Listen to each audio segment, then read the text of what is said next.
কৃষ্ণ বন্ধুরা বন্ধুরা দম থাকলে অজ্ঞান মাসে যে কোনো মঙ্গলবার অথবা এবং শনিবার দিনকে আপনি যদি এই গাছটি কোথাও দেখতে পান তাহলে আপনি সঙ্গে সঙ্গে উপড়ে ফেলবেন।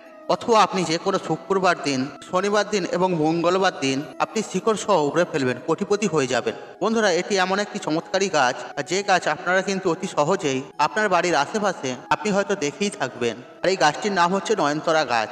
আপনার ভাগ্যকে কিন্তু পরিবর্তন করে দিতে পারে, আপনার জীবনের রংটাই কিন্তু পরিবর্তন করে দিতে পারে। বন্ধুরা আপনি শুধু একবার এই টোটকাটি করে দেখুন। আপনি হয়তো জীবনে প্রচুর পরিমাণে পরিশ্রম করেন, কিন্তু তার ফল যদি আপনি না পেয়ে থাকেন তখন আপনি হয়তো নিরাশ হয়ে যান। আর সেই জন্য বন্ধুরা আজকে যে টোটকাটি আপনাদের জানাবো, আর এই টোটকাটি কিন্তু আপনারা অবশ্যই করবেন। বন্ধুরা আপনি কোনো কাজ করছেন, সেই কাজ করতে করতে আপনি যখন ফল পাবেন না, আপনি কিন্তু তখনই তার ফলে নিরাশ হয়ে যাবেন। তাহলে বন্ধু আজকে যে টোটকাটি আপনাদেরকে জানাবো, এই টোটকাটি কিন্তু আপনারা অবশ্যই করবেন। আপনার হয়তো ব্যবসা ভালোভাবে চলছে না, তাহলে বন্ধুরা শুধুমাত্র এই উপাচারটি একবার করে দেখুন। আপনার জীবনে সমস্ত কষ্ট এবং আপনি যদি ঋণে জড়িয়ে থাকেন আর অর্থ কষ্ট দূর করার জন্য এই টোটকাটা কিন্তু অবশ্যই করবেন। বন্ধুরা এই নয়নতারা এমন একটি চমৎকারী ফুল আর এমন একটি দৈব বৃক্ষ, এর সঠিকভাবে প্রয়োগ করতে পারেন এবং ভগবানকে যদি আপনি অর্পণ করতে পারেন, তাহলে আপনার জীবনে কখনোই কষ্ট ও দরিদ্রতা আসবে না। অর্থ আসার রাস্তা যেটা আপনার জীবনে বন্ধ হয়ে গেছে, সেই দরজাও কিন্তু খুলে যাবে। অর্থ আপনার পিছন পিছন আসবে। হ্যাঁ বন্ধুরা, আপনারা ঠিকই শুনেছেন। আপনি যদি অল্প পরিমাণে পরিশ্রম করেন, দেখবেন বন্ধুরা সেই পরিশ্রমের ফল আপনি কিন্তু অবশ্যই পেয়ে যাবেন এবং কি 10 গুণ বেশি পাবেন। এই টোটকাটি করার পরে আপনি যদি মাটি বিক্রি করতে চান, হ্যাঁ বন্ধুরা, আপনি যদি মাটি বিক্রি করতে চান, সেই মাটিও কিন্তু সোনা হয়ে যাবে। আর সেই মাটি বিক্রি করেও কিন্তু আপনার লাভ হয়ে যাবে। বন্ধুরা আজকের এই ভিডিওতে 3 থেকে 4টে টোটকা বা উপকারিতা সম্পর্কে জানিয়ে দেবো। বন্ধুরা অবশ্যই মন দিয়ে শুনবেন, যাতে আপনি সঠিকভাবে এই উপাচারটি করতে পারেন। বন্ধুরা আপনাদের কাছে একটি ছোট্ট রিকোয়েস্ট, আপনারা যদি আমার চ্যানেল এখনো পর্যন্ত নতুন হয়ে থাকেন, তাহলে চ্যানেলটি অবশ্যই সাবস্ক্রাইব করুন এবং পাশে থাকা নোটিফিকেশন অন রাখবেন। এবং এই ভিডিওটি দেখে যদি উপকৃত পান, তাহলে ভিডিওতে একটি লাইক করে কমেন্টে হর হর মহাদেব অবশ্যই লিখবেন। বন্ধুরা এই সংসারে এরকম একাধিক গাছ রয়েছে, আর প্রত্যেকটি গাছের কিন্তু আলাদা আলাদা মাহাত্ম্য রয়েছে। আর এই গাছের মধ্যে একটা দৈব শক্তি লুকিয়ে রয়েছে। আর যেমন বন্ধুরা অশ্বত্থ গাছ, আর অশ্বত্থ গাছের মধ্যে আমরা ভগবান বিষ্ণুকে দেখি। এরকম একাধিক গাছ রয়েছে, তুলসী গাছ রয়েছে, যে ডমুর গাছ রয়েছে বা বেল গাছ রয়েছে। বন্ধুরা এরকম প্রত্যেকটি গাছের কিন্তু একাধিক দৈব শক্তি লুকিয়ে রয়েছে। আর যদি আমরা তাদের সঠিকভাবে পূজা করতে পারি, তাহলে আমরা তার পূর্ণরূপে অবশ্যই কিন্তু ফল প্রাপ্তি করতে পারবো। ঠিক একইভাবে বন্ধুরা এই নয়নতারা ফুল আপনারা জীবনে সর্বদার জন্য খুশিতে ভরে দেবে। বন্ধুরা আমি অত্যন্ত সহজ ভাষায় আপনাদের ঘরে বোঝাবার চেষ্টা করব, যাতে আপনাদের বুঝতে একদমই না অসুবিধা হয়। বন্ধুরা এই যে নয়নতারা আপনার জীবনের সমস্ত সমস্যা কিন্তু অবশ্যই দূর করে দেবে। বন্ধুরা এই যে নয়নতারা ফুল, একটা দেখবেন সাদা রঙের ফুল হয়, আর একটা দেখবেন গোলাপি রঙের। বন্ধুরা এই যে সাদা রঙের ফুল মা লক্ষ্মীকে প্রসন্ন করার জন্য এই ফুলটি ব্যবহার করা হয়। আর যদি আপনার জীবনে অর্থের কমতি থাকে, তাহলে অর্থ কিন্তু আপনার কাছে চম্বুকের মতন ছুটে আসবে। কিন্তু যদি আপনি গোলাপি রঙের ফুল রয়েছে তাতে আপনি যদি উপাচার করে থাকেন, মহাদেব কিন্তু আপনার সমস্ত সমস্যা কিন্তু দূর করে দেবে।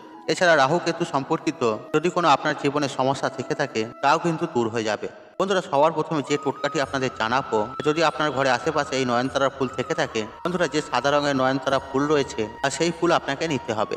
আপনি শুক্রবার দিনকে সাদা রঙের পুষ্প নেবেন, আর সূর্য অস্তরের আগে আপনি শুক্রবার দিনকে তুলে নিয়ে আসবেন।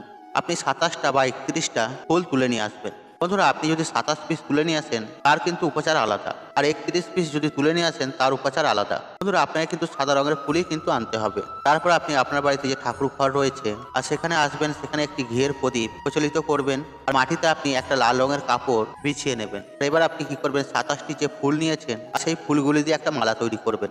তারপর আপনি মাতা লক্ষ্মীকে ওম মহালক্ষ্মী নমঃ এই মন্ত্রটি আপনি 27 বার জপ করবেন, এবং এই জপ করতে করতে যে মালাটি আপনি নিয়েছেন আর সেই মালাটি আপনি মাতা লক্ষ্মীকে অর্পণ করে দেবেন। আর আপনার বাড়িতে ক্যালেন্ডার বা ছবি রয়েছে বা মূর্তি রয়েছে, তাতে মাতা লক্ষ্মীকে আপনি অর্পণ করে দেবেন। তারপর বন্ধুরা আপনি যে লাল রঙের কাপড়টি নিয়েছেন, সেই কাপড়টির ওপরে আপনি কাঁচা হলুদ জোগাড় করে এবং তার দ্বারা স্বস্তিক চিহ্ন ওই কাপড়টির উপরে আপনি আঁকবেন।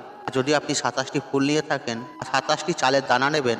যদি আপনি 31টি ফুল নিয়ে থাকেন, তাহলে আপনাকে 31টি চালের দানা নিতে হবে। আর এই বিষয়ে মনে রাখবেন, চালের দানাগুলো যেগুলো নেবেন সেগুলো ভাঙা ফাটা না থাকে, সেগুলো যেন নিখুঁত থাকে। আর সেই চালের দানাগুলি আপনি স্বস্তিক চিহ্ন উপরে রেখে দেবেন। আর আপনি যখন চাল দেবেন, সেই মন্ত্রটা আবার কিন্তু জপ করতে হবে, ওম মহালক্ষ্মী নমঃ। তারপর বন্ধুরা আপনি যে মালাটি মাতা লক্ষ্মীকে অর্পণ করেছেন, সেই মালাটি নিয়ে আপনি স্বস্তিক চিহ্ন তো চালের ওপরে রেখে দেবেন। আপনি আগে থেকেই কিন্তু লাল রঙের সিঁদুর কিন্তু সংগ্রহ করে রাখবেন। সেই কাপড়টির উপরে আপনি স্বস্তিক চিহ্ন এঁকেছেন 21টা বা 31টা। আপনি চালের দানা দিয়েছেন, তারপর ফুলের মালাটি দিয়েছেন, আর যে সিঁদুরটা আপনি নিয়েছেন সেই সিঁদুরটি আপনি ফুলের উপরে ছিটিয়ে দেবেন। তারপর আপনারা এটা পুঁটুলি বেঁধে নেবেন। আপনি সেদিনকে এই অর্থ টাকা পয়সা যেখানে রাখেন সেখানে নিয়ে গিয়ে আপনি এই পুটুলিটিকে রেখে দেবেন। বন্ধুরা এই টোটকাটি আপনাকে রাত্রি 8টার পর এটি কিন্তু করতে হবে। আর আপনার জীবনে যে অর্থ সম্পর্কিত যে সমস্যা থাকুক না কেন আর সেই সমস্যা নিশ্চিত রূপে এই টোটকাটি করার পর কিন্তু দূর হয়ে যাবে। আর বন্ধুরা এই টোটকাটি আপনাকে লাগাতার 5টা শুক্রবার কিন্তু করতে হবে। আর যদি আপনি 21টি ফুল দিয়ে করে থাকেন, আপনি যদি 31টি ফুল দিয়ে করে থাকেন, তাহলে আপনাকে কিন্তু 4টা শুক্রবার করতে হবে। বন্ধুরা এই যে প্রত্যেকটা শুক্রবার 4টে হোক 5টা এমনটি করতে হবে তা নয়। আপনি তো প্রথম শুক্রবার করে নেবেন, আর তারপরে শুক্রবার পুটুলিটি খুলবেন, আর সেখানে আবার ষষ্ঠীর চিহ্ন এঁকে নেবেন, আর সেখানে শুধু চাল দেবেন, আর যে ফুলের মালাটা আগে থেকে আছে সেটা তো শুকিয়ে যাবে, আর সেই ফুলের মালাটা আপনি তুলে নেবেন, আর সেই মালাটা আপনি জলে বা পুকুরে হোক বা নদীতে হোক ভাসিয়ে দেবেন। তারপর আপনি একটি নতুন মালা দেবেন, একইভাবে সিঁদুর কিন্তু মালার উপরে ছড়িয়ে দেবেন। তারপর বন্ধুরা আপনারা একইভাবে 2টো বা 3টে শুক্রবার থাকছে আর পুঁটুলি বানিয়ে যেখানে টাকা পয়সা রাখেন বা ইম্পর্টেন্ট ফাইল রাখেন তার মধ্যে আপনি রেখে দেবেন। বন্ধুরা 5টা শুক্রবার পরে এই পুঁটুলিটি আপনি বাড়ির উঠানে একটু গর্ত করে নেবেন, আর সেই মাটি গর্ত করে সেখানে আপনি পুঁতে দেবেন। আর যখন আপনি পুঁতবেন আর সেই পুঁটুলিটি কিন্তু খুলে দেবেন, সেই পুঁটুলিটি খুলে তারপরে সেই গর্তের মধ্যে ঢেলে দেবেন, ঢেলে তারপরে আপনি পুঁতে দেবেন। দেখবেন আপনার জীবনে কখনোই আর অর্থের কমতি হবে না। বন্ধুরা এই টোটকাটি কিন্তু অত্যন্ত সহজ, কিন্তু এর কার্যকারী বহুত শক্তিশালী। আপনি 5টা শুক্রবার বা 4টে শুক্রবার আপনি যদি মনের ভক্তি রেখে করতে পারেন, বন্ধুরা আপনাদের কাছে একটা কথা কিন্তু বলে রাখি, আর আপনারা যদি 4টে শুক্রবার করে থাকেন তাহলে 5 নম্বর শুক্রবারে এই মাটি গর্ত করাটি কিন্তু আপনাকে করতে হবে। আর 5টা শুক্রবার যদি আপনি করে থাকেন, 6টা শুক্রবার পর কিন্তু মাটি গর্ত করে কিন্তু এই ক্রিয়াটি আপনাকে করতে হবে। বন্ধুরা এটি হলো প্রথম টোটকা ও শক্তিশালী ও কার্যকারী। বন্ধুরা এরপর যে দ্বিতীয় উপচারটি সেটা আপনাদের ঘরে জানিয়ে দিচ্ছি। বন্ধুরা আপনাদের জীবনে অর্থের কমতি যেন কোনো মতেই যাচ্ছে না, আপনার জীবনে কোনো রকম সংকল্প রয়েছে সেটা হয়তো আপনি দূর করতে চাইছেন, তাহলে বন্ধুরা এই টোটকাটি কিন্তু আপনি অবশ্যই করতে পারেন। আর এই টোটকাটি করার জন্য আপনাকে গোলাপি রঙের বা লাল রঙের যে ফুলটি রয়েছে সেই ফুলটি আপনাকে নিতে হবে। এই নয়নতারা ফুলটি লাল রঙের আপনাকে 9 পিস নিতে হবে। আর তার সাথে সাথে একটি তামার ঘটি নেবেন, আর সেই ঘটিতে 1 ঘটি জল নেবেন। আর এই টোটকাটি আপনাকে সোমবার দিন করতে হবে। আপনি স্নান পর্ব সেরে নেবেন, শুদ্ধ বস্ত্র পরিধান করে নেবেন, তারপর কিন্তু এই টোটকাটি করবেন।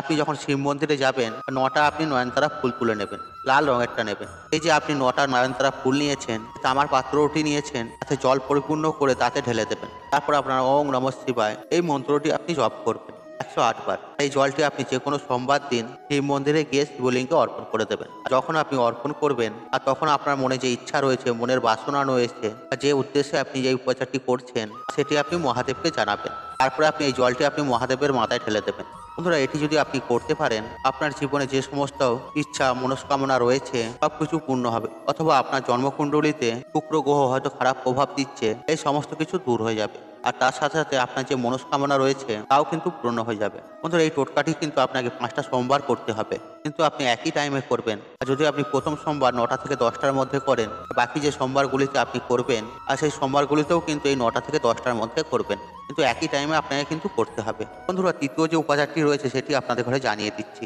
আর এই উপাচারটিও কিন্তু অত্যন্ত গুরুত্বপূর্ণ ও শক্তিশালী। শনিদেবকে প্রসন্ন করার জন্য এই উপাচারটি করতে পারেন। যদি আপনার মনে হয় রাহু কেতু সম্পর্কিত আপনার জীবনে সমস্যা রয়েছে বা কুপ্রভাব রয়েছে, বা আপনার হয়তো জন্মকুণ্ডলিতে কোনো দোষ রয়েছে, তাহলে বন্ধুরা এই টোটকাটি কিন্তু আপনি অবশ্যই করবেন। তা আপনার জীবনে দুর্ভাগ্য কিন্তু এর ফলে কিন্তু অবশ্যই দূর হয়ে যাবে, এবং যে কোনো গ্রহের যদি অশুভ প্রভাব থাকে তাহলে সেটাও কিন্তু দূর হয়ে যাবে। আর সাথে সাথে শনিদেবও কিন্তু আপনার উপর প্রসন্ন হবে, এমনকি আপনার ভাগ্য পরিবর্তন হয়ে যাবে। বন্ধুরা আপনাকে শনিবার দিনকে শনি মন্দিরে কিন্তু যেতে হবে আপনাকে, এবং সূর্য অস্তরের আগে 11টি আপনি নয়নতারা ফুল সংগ্রহ করে রাখবেন, গোলাপি রঙের ফুলটা। আর তার সাথে সাথে সর্ষের তেলের প্রদীপ আপনাকে নিয়ে যেতে হবে। তার মধ্যে কালো তিল যে হয় কালো তিল দিয়ে দেবেন, প্রদীপের মধ্যে ঢেলে দেবেন। আর 9 পিস কালো দানা কিন্তু আপনার উপরে ঢালতে হবে, এই প্রদীপের উপরে ঢেলে দেবেন 9 পিস কালো তিল। তারপর আপনি একটি মোমবাতি নিয়ে যাবেন, আর শনিদেবের মন্দিরে গিয়ে আপনি প্রদীপটি প্রচলিত করবেন। আর আপনি যে নয়নতারা ফুল নিয়েছেন 11টি, আর শনিদেবকে অর্পণ করে দেবেন। বন্ধুরা আপনি বিশ্বাস করুন, এই উপচারটি করার পরে শনিদেব আপনার প্রতি কিন্তু অবশ্যই প্রসন্ন হবে, এবং শনির কোনো যদি সমস্যা থেকেও থাকে তা কিন্তু দূর হয়ে যাবে, বা রাহু কেতু কোনো সম্পর্কিত যদি কোনো দোষ থেকে থাকে তাও কিন্তু দূর হয়ে যাবে। বন্ধুরা আজকের এই ভিডিওটিতে আপনাদের এই নয়নতারা ফুলের 3টি চমৎকারী টোটকা সম্পর্কে জানিয়ে দিলাম। বন্ধুরা আশা করছি এই তথ্যগুলি আপনাদের ভালো লেগেছে। তাহলে ভিডিওতে একটি লাইক করুন, একটি কমেন্ট করুন, একটি শেয়ার করুন, বন্ধু বান্ধব আত্মীয়জনদের সাথে শেয়ার অবশ্যই করুন। মনে রাখবেন আপনার একটি শেয়ার অনেক মানুষ উপকৃত করে তুলতে পারে। আপনি যদি আমার চ্যানেলে নতুন হয়ে থাকেন তাহলে চ্যানেলটি অবশ্যই সাবস্ক্রাইব করুন এবং পাশে থাকা অন রাখুন, কারণ নিত্য নতুন ভিডিও সবার আগে দেখার জন্য। ঈশ্বর আপনার মঙ্গল করুক, আপনি সুস্থ থাকুন, নিরক্ষণ আপনার দিন মঙ্গলময়। হরে কৃষ্ণ কৃষ্ণ কৃষ্ণ হরে হরে।